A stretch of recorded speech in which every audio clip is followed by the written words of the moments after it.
Today on To The Point, we do have one of two of the eliminated contestants on season 16 of So You Think You Can Dance. Welcome to Popcorn Talk, featuring movie discussion, news, and interviews. Popcorn Talk. We talk movies. Welcome on in To The Point with Kristen Burt, presented by Dance Network and, of course, Popcorn Talk. And if you just saw, we have Anna Linstruth. We just interviewed her, and now we have the second contestant eliminated in week 3, and that is Benjamin Castro. Welcome to the show. Thank you so much. I'm so happy to be here. I'm so happy you're here. You've been one of my favorite people to interview all season long. You know why? You always come up with a smile. Oh, thank you. Yes. And, Anna talked a lot about that. She said you really lifted her up a lot throughout your partnership through the season. Right. I feel like sometimes she was in her head, just she didn't think that she belonged there, and I was just there to tell her that, I didn't see anyone else in her spot, and that she's special. And that's how we worked. That's good, though. It means a lot, honestly, because I don't think anyone understands the ride that So You Think You Can Dance is. It's a lot of highs. It's a lot of tough days. There's some lows in there. Right. What you guys go through, only a small group of people understand that. Right. You can never really prepare for the show unless you do it. Like, I never expected it to be so hard and so fun as well. Did you grow up watching the show? Of course I did. Okay. Is there a season that kind of stands out to you that you love? Season 7. Season 7. Well, that was good that you had Robert as your dance consultant. Exactly. Right. Yes, that must have been kind of fun. Just thinking, as a kid, I was watching this happen. Right. It was very mixed emotions because being there, it's like you're living in a dream and you've seen it all your life. So it was really something else. What is that first week like when you come out on stage in front of that audience? Well, before the audience, I was kind of shaking. I was so nervous. That's very honest. A lot of people say, I wasn't that nervous. Oh, no, I'm nervous for you guys. I was nervous. And as soon as I heard the theme song on, my hands were shaking. But once it was time to perform and I heard the audience, I was so ready to go. It's a fun audience, too. Everyone gets really riled up for the pieces. It's amazing. The energy that they have is something else. It's dream come true, really, isn't it? I always think that. So I have to talk because I'm a little bit obsessed with this, but all of you Dancetown kids, Dancetown Miami, you're also talented. Oh, thank you. And for anyone that doesn't know, Benjamin, you have some really famous cousins that also dance. I do. D'Angelo Castro, of course, and Ruby Castro, who we're very familiar with from season 13. You guys, what is it in the water down there? I just truly believe that my uncle, who runs the studio, Manny Castro. Yes, Manny Castro. He teaches us just to be humble, to love dance, and to love the people around us as well. So you've had a good foundation for training. I mean, Manny knows how to get you guys to success, to television competition shows. What does an average week look like in training when it comes to the studio? Well, we train Monday through Saturday, and I was previously in the homeschool program, so I danced from 9 a.m. to 9 p.m. Okay, that's a long day, and you have to squeeze school in there. Right, yeah, and I had a couple breaks in between, but I feel like that really helped for the show because it's long hours and it's very hard mentally, so I just had to be so thankful for my uncle. Yeah, he's really good at what he does, honestly. He's great at training incredible dancers. I'm going to assume that you guys are taking, besides your contemporary, your ballroom, you're also taking ballet and jazz. You guys are very well-rounded, aren't you? Right, yeah. We take jazz, lyrical. We also do gymnastics as well. So important. That acro now, I sit there and I think, it wasn't even, when I was training, it was not even on the radar. You were either a gymnast or you were a dancer. There was no crossover there at all. Right. I think that helps a lot now, especially for agility and just overall performance-wise. I think it's an amazing attribute to have. Yeah, because sometimes they'll ask, what tricks do you have? And you have to, nowadays, you have to be pull something out of your sleeve. I got it.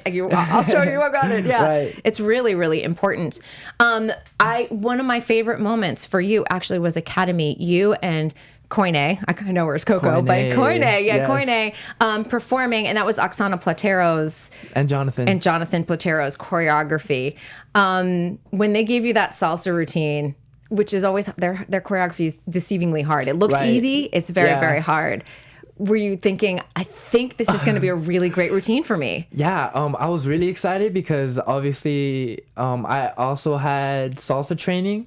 So, and also ballroom training. So I was really excited to go out there. I also knew Koine through Miami. Miami is a small... That's right, she's from Florida. Right, yeah. So the dance community is a bit smaller in Miami, so we knew each other and we were able to bring the best out of each other. Oh, fantastic. It really was. There's the photo of it too. I was like, I love it. Her pony is whipping in the air. But, like you're about to like spin her. I love how professional she was. She had so many great tips to give us. And she works all the time too. Yeah, she's amazing. Yeah, you want to emulate her career or find out what her secrets to the trade are, talk to Koine. Got you. Roger. She is. I mean, every time I turn around, she is doing something. She's doing She just got off a tour in Europe. Yep, she was in Spain. I'm actually doing a job in Barcelona, and she goes, "I have a whole list for you. This is where you're gonna go." That's amazing. That's amazing. I know. So now she's my travel agent as well. Oh, let's go! I love that. I know, it's incredible. One other thing too. Speaking of Jonathan and Oksana Platero, they did that beautiful opening number for the episode this week. Yes. What was that like? So at first it was a bit hectic. A lot of us haven't done salsa before, so getting in all the details was very important and also kind of stressful. It was an amazing experience. They're so humbled, and I mean, I'm humbled to work with them, and they're humble. They're nice. Their energy just kept me going. I always think they know how to get a contestant that is in the top 20 to the top 10. They always do really well with that, but I also think that they showcase the dancers really well. Like showcase your strengths. Right, especially this was their first group number that they choreographed, so I think they knocked it out the park. And a little bit of So You Think You Can Dance history. It's the first ballroom opening that we've seen since season 5. Right. Overdue, right? Way overdue. I know. That's what I love. So when the show opened, I just love seeing all the colors and the costumes and the energy. It was a great way to start the show. I loved it. Yeah, I loved every second of that. Do you have a moment from your time on the show that really stands out that was just so special for you? I want to say working with Al Blackstone. Yeah. Let's talk about that piece. Because I think when we think Broadway, we think, oh, showy and jazz hands. A lot of energy as well, but this was the complete opposite. And I just love the message that I was trying to convey.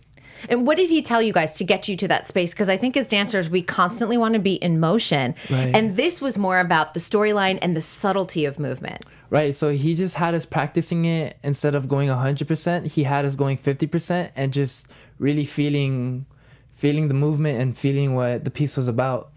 How hard was that to go at 50%? It was super hard because I love to go all in. Right. I love to go 120%. So withdrawing was a bit hard, but it paid off.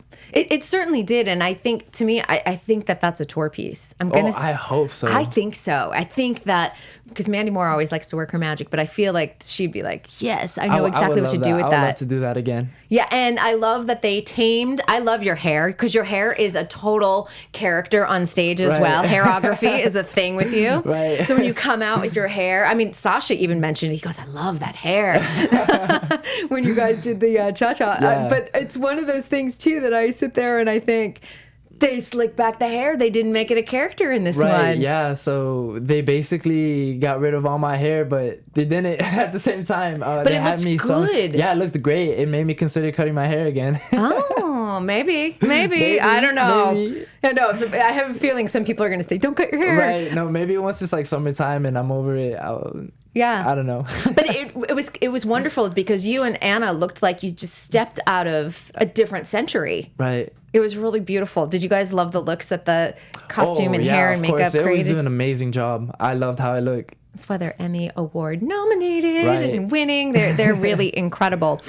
Also, I think the other thing I always like to talk about with this particular group is the fact that Travis Wall created a piece about gun control. And, you know, talking to a lot of you guys, you're all young enough that this is your reality. A lot of you had active shooter drills in school. I know you were homeschooled, but I'm sure it was something, especially the Parkman shooting obviously happened in Florida. Right. Is that something that, you know, you guys really felt connected to when Travis had the topic and teaching you the piece? Yeah, I just think being aware of what's going on in society really shared light to the whole group, especially once we were able to put each other in the same position. Mm-hmm. Once I started seeing, like, if I was a victim and my friends around me were a victim, the the piece entirely changed. Yeah, it becomes real, honestly, Yeah, it or you becomes see what very people have gone genuine, through. Right. Yeah, I think I said Parkman's Parkland shooting, but I do think that was a piece that resonated with a lot of you guys. I could see it across your face when you were all performing Rehearsals were a mess. We were all sobbing for hours. You felt it though. I mean, no, for sure. Yeah, that's something that had to be there. If our hearts weren't there, it wouldn't have came across the right way. Yeah, it definitely was conveyed on stage. So you're going on tour. Yes, October 12th. You ready? Of course, born ready. Of course, you're born ready for that. But what are your thoughts to life after tour? Because you do have to give some thought to that. Are you going to stay in Florida, or is New York or Los Angeles? Right. I want to make my way to Los Angeles and start auditioning for whatever, you know? What is your dream job? I really want to tour. You do? With any artist.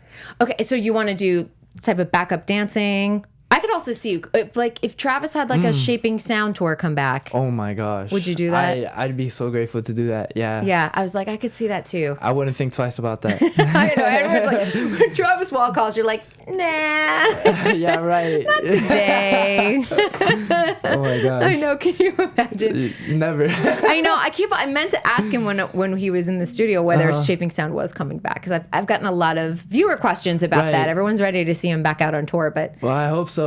He's busy. We can only hope. I know. He's got his off-Broadway show. This morning he was in Good Morning America doing a ballet class in Times Square. He's got Flirty Dancing coming on Fox. He's got a lot on his plate. Right. Oh, he's got the Emmys too. He might win another Emmy. Fingers crossed. I know, seriously, for something like that, it's really incredible. Because this was such a trending topic over the last few days, Boys Dance 2. Right. Talk about what it means to you to be a male in dance, because I'm sure you've experienced kind of both sides of it, where people are so impressed with it, and then sometimes kids are mean sometimes and tease you about it. I went to school all my life, public school, until my senior year, so I know what it's like. People pick on you, people call you gay, people call you all types of stuff. All names, yeah. Dance is an art, and it's a way of self-expression, and that's the most important part. If you feel good doing it, then keep on doing it. What has it given you, I think, in your life? Because I think it adds such a huge element to so many people's lives. Honestly, dance has given me freedom. It's helped me talk when I wasn't able to be verbal about things, and I'm overall grateful for dance. That's incredible. That's really kind of an interesting perspective too. I think that people don't always think about. And I also think sometimes the conversation should be dancers are also athletes. Right. They're artists, but they're also athletes. Right. We go through immense training, which involves hours and hours, right? Dancing through pain and all that. And I do wonder if the conversation is going to change a lot. It's a ways away, but breaking will be a part of the Olympics in 2024. Oh, right. So will people finally see dancers as artists and athletes? I really hope so, because we do deserve that title. We put in as much effort and time as anyone else does, so that'd be great. I know, and I'd always like to challenge people that are going to make fun of any dancer, male or female, get out there and try and do what they do. Right. Our point is to make it look very easy and very fun, but it's a lot harder than what it looks like. And you do. How was that Tahitian piece this week? Your leg's still recovering? Yeah, I'm going to need a lot more Epsom salt baths. But yeah. When I heard you guys had Tahitian, I'm like, okay, that's putting them through the ringer. What's this called? We were waiting outside the rehearsal room before we started learning the piece, and me and Anna's hearts were just thumping as hard as the beat. But once we got in there and Tiana was able to talk about the origin of Tahitian dancing, we were able to connect with it more, because it's such a real and genuine way of art and expressing yourself. Yeah, the history of it's really beautiful too. Right. And the costumes, I always love what they are able to create for you guys. But every time I see everyone like in that squat with those thighs, I'm like, oh man. Rest in peace, knees. I know. Good luck. Good luck. So the Al Blackstone piece, obviously as a Broadway piece, was something that you loved. Right. Was Broadway on your radar? It was not. It was not. I didn't even think that Broadway would have made it. Would have made its. I can't say it. Would have made its appearance on the show. And maybe something that you would love. Right. Yeah. I wasn't expecting to connect with it so much, because I'm more of a contemporary dancer, so I like feeling more.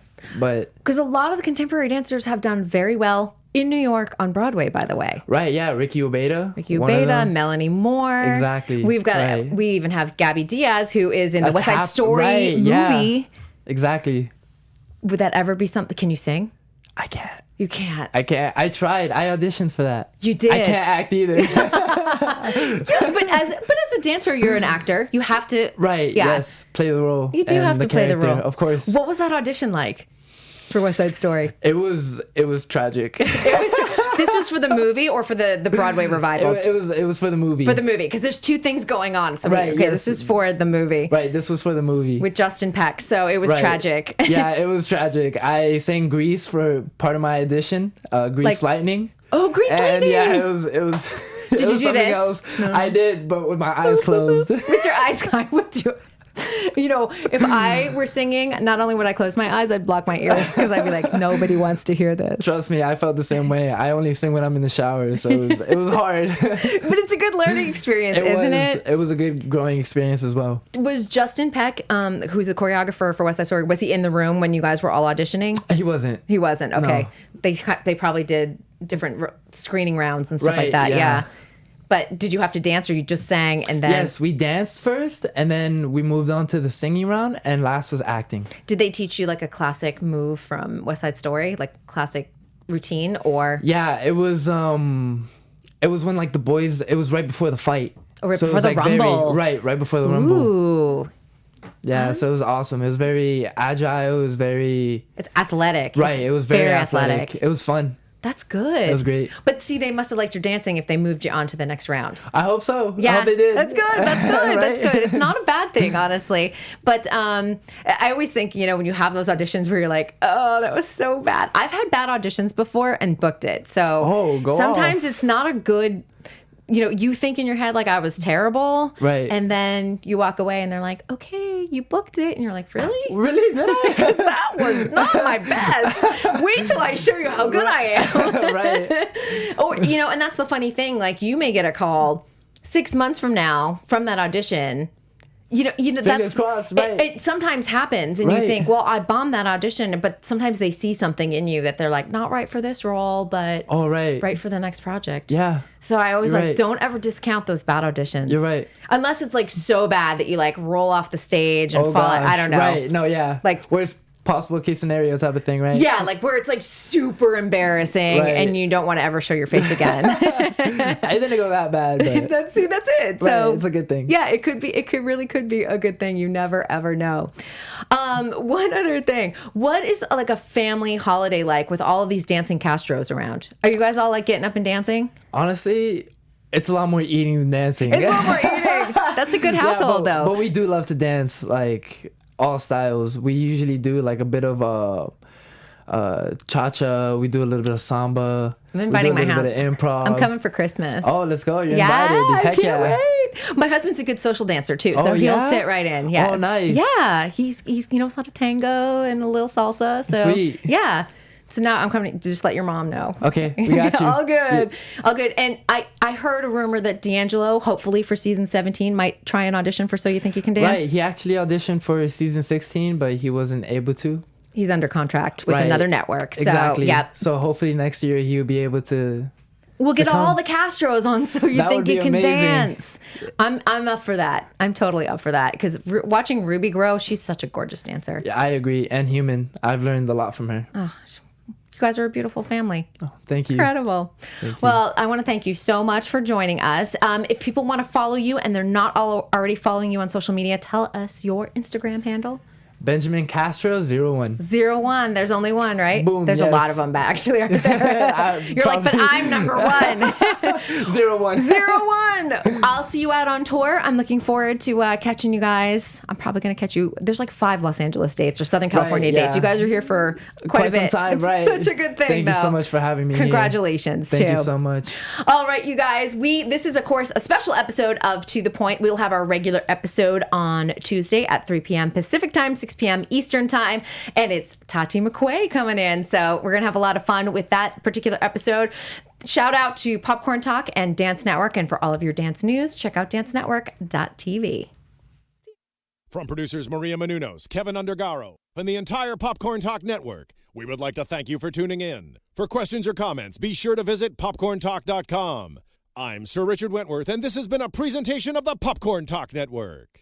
The views expressed herein are those of the hosts only and do not necessarily reflect the views of its owners or principals.